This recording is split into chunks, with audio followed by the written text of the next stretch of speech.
తెలుసు, లేకపోతే ఊళ్ళల్లో ఫ్రెండ్స్ వాళ్ళందరూ ఫోన్లు చేస్తారు. చాలా చాలా కాలం తర్వాత నాకు నిన్న సాయంత్రం నుంచి ఫోన్ రింగ్ అవుతూనే ఉన్నాయి. ఈరోజు కూడా చాలా మెసేజ్లు. దాన్ని బట్టి సినిమా బాగా అందరికీ నచ్చుతుంది అని కన్ఫామ్ చేసుకున్నమాట. నచ్చేసింది. ఇట్స్ గోయింగ్ టు బి ఇంకా బ్లాక్ బస్టర్ అని అర్థమైపోయింది. నన్ను ఈ క్యారెక్టర్లో ఊహించాడు డైరెక్టర్, చాలా థ్యాంక్స్ చెప్పాలి. మెసేజ్ల తర్వాత చూసుకోవచ్చు, మళ్ళీ రాదు ఇలాంటి అవకాశం. ఓకే, మామూలు రెగ్యులర్గా నాకు బ్రహ్మాజీనే ప్రజెంట్ చేసి చిన్న చిన్న వేరియేషన్ చేశాను. బట్ చాలా కాలం తర్వాత ఇప్పుడు నాగార్జున గారు నాకు చాలా తృప్తిగా ఉంది అన్న, నాకు కూడా చాలా తృప్తిగా ఉందండి.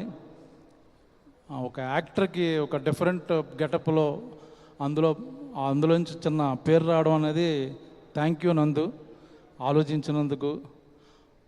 దాని వెంటనే ఈ క్యారెక్టర్ నన్ను అనగానే ఓకే చెప్పాను మా నాగ్ గారికి, అఖిల్కి చాలా థ్యాంక్స్. నేను షూటింగ్లో అఖిల్తో అనేవాడిని, బ్లాక్ బస్టర్ సినిమాలో ఉండాలంటే సోలో ఓన్లీ వన్ క్యారెక్టర్ మీద ఎప్పుడు బ్లాక్ బస్టర్ రావు, ఒక సూపర్ హిట్లు అవుతాయి ఎంత తప్పించి. చాలా క్యారెక్టర్లు బాగుంటేనే అని చెప్పాను. అది మళ్ళీ ప్రూవ్ చేసింది. సో మెనీ బ్యూటిఫుల్ క్యారెక్టర్స్, దేన్ని తక్కువ చేయలేము. ఏది బాగుందంటే అన్నీ బాగున్నాయి. అన్ని క్యారెక్టర్ల మధ్య మొత్తం మార్క్స్ కొట్టేశాడు అఖిల్. అది పెద్ద ఛాలెంజింగ్, ఎందుకంటే అందరూ వెయిట్ తీసుకున్నారు, దీనికి నేను పంచుకున్నారు. బట్ లాస్ట్ 15 minutes నిజంగా ఏడిపించేసాడు మొత్తం థియేటర్లో. నేను ఎక్స్పెక్ట్ చేయలేదు అఖిల్ అంత బాగా. అంటే నీతో యాక్ట్ చేశాను కానీ ఈ సినిమాలో మా అందరిని మోసం చేసావు. చాలా సైలెంట్గా యు కిల్డ్ ఎవ్రీవన్. ఇంకా పక్కన హీరోయిన్ గురించి చెప్పాలంటే మొన్న లైట్స్ అక్కర్లేదన్నాను. హీరోయిన్ గురించి ఇంకొకసారి సినిమా చూడాలనిపిస్తుంది. అమ్మాయి క్లోజప్లు కానీ అతని పెర్ఫార్మెన్స్ కానీ అంత బ్యూటిఫుల్, అంత గొప్ప టాలెంటెడ్ ఉన్న అమ్మాయితో నా కాంబినేషన్ చేశాను. చాలా చాలా చాలా భవిష్యత్తు ఉంది అమ్మాయి, చాలా పెద్ద రేంజ్లోకి వెళ్ళిపోద్ది. ఇంకా బృందా మాస్టర్ కానీ, ముఖ్యంగా మా శివాజీ, చాలామంది రివ్యూల్లో శివాజీ క్యారెక్టర్ ఆర్క్ అన్నారు. ఇన్నేళ్ళైంది ఇండస్ట్రీలోకి వచ్చాక, ఏంటో ఆర్క్ అంటే నాకు కూడా తెలీదు. అదేంటో ఆర్క్ ఎరక్కొడేశాడు, అద్భుతం. తను కుక్కతో మాట్లాడే సీన్ అయితే యాక్టర్గా నాకు గూస్ బంప్స్ వచ్చినాయి. ఒక్కడే కూర్చొని చేశాడు సోలో పెర్ఫార్మెన్స్. జనరల్గా స్టార్ సినిమాలో అలాంటి సీన్ ఉంచరు, ఎడిటింగ్లో లేపేస్తారు. బట్ నాగార్జున గారు, అఖిల్ కొంత డిఫరెంట్ వాళ్ళు. ఫ్రమ్ ద డే వన్ మాకు తెలుసు, టాలెంట్ని ఎంకరేజ్ చేస్తారు. బాగా చేస్తున్నారంటే ఇంకా క్లోజప్, నాగ్ గారు ఇంకా క్లోజప్ పెట్టండి బ్రహ్మాజీకి, లేకపోతే ఇంకా తీయండి. అలా అన్ని క్యారెక్టర్ మీద శ్రద్ధ తీసుకున్నారు. ఓన్లీ అఖిల్ ఏదో హిట్ కావాలని కాదు. That should be respectable film. మనం తర్వాత గర్వంగా చెప్పుకునే సినిమా ఉండాలని చెప్పేది ఏదో కమర్షియల్గా ఏదో చేసి కింద మీద ఇప్పుడు హిట్ కాదు, ఇది చాలా మెమరబుల్ హిట్ అన్నమాట. ఈ సినిమా గురించి మాట్లాడుకుంటుంటారు ఇప్పుడప్పుడే కదా, ఇంకా నెమ్మదిగా లాగా సింక్ అవుతూ పెర్ఫార్మెన్స్ల గురించి కానీ మిగతా అన్ని డిపార్ట్మెంట్ల గురించి కానీ. సో నాకు ఇంత మంచి క్యారెక్టర్ ఇచ్చిన నాగార్జున గారికి,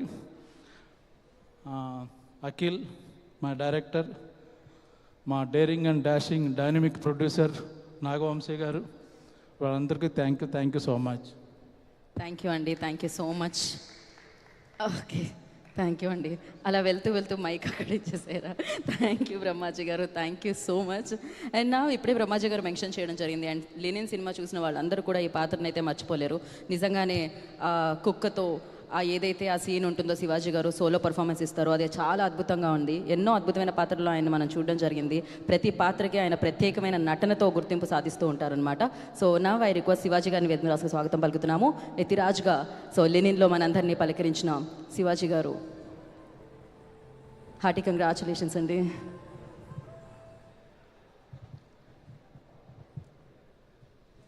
పాత్రికేయ సోదరులకు, మీడియా మిత్రులందరికీ కూడా స్వాగతం.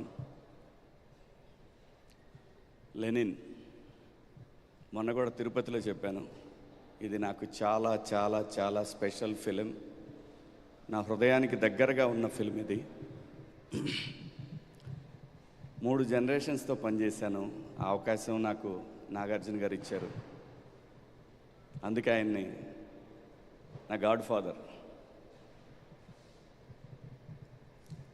లెనిన్ సినిమా చెప్పటానికి ముందు నాగార్జున గారు ఎంతమంది డైరెక్టర్లకి ఈ అన్నపూర్ణ కాంపౌండ్ నుంచి అవకాశాలు ఇచ్చారో నేను ఇండస్ట్రీకి వచ్చినప్పటి నుంచి నా కళ్ళతో నేను చూశాను. ఎంతమంది ఆర్టిస్టులు ఇంట్రడ్యూస్ చేశారో నా కళ్ళతో నేను చూశాను. మీడియా మిత్రులు కూడా చాలామందికి తెలుసు. అలాంటి ఒక నాగార్జున గారు తన బ్లడ్ అఖిల్ బాబుకి ఒక సక్సెస్ ఇవ్వటానికి ఆయన పడ్డ తపన నేను ఎప్పుడు చూడలేదు. బాబు గారు అంతా కూడా వస్తారు, నలుగురిని కలుస్తారు, అంతా బాగుందా అని అడుగుతారు. ఏది ఫ్రమ్ సీతారాముల కళ్యాణం చూతం రారండి దగ్గర నుంచి కూడా ఓకే ఆయన జాబ్ అయిపోయింది ఆయన అంతే ప్రొడ్యూసర్గా వచ్చి కనపడి వెళ్ళిపోతారు. అలా కాదండి. మనం ఈ సినిమా ద్వారా అందరూ తెలుసుకోవాల్సిన విషయం ఏంటంటే మనిషికి కావాల్సింది డబ్బు కాదు,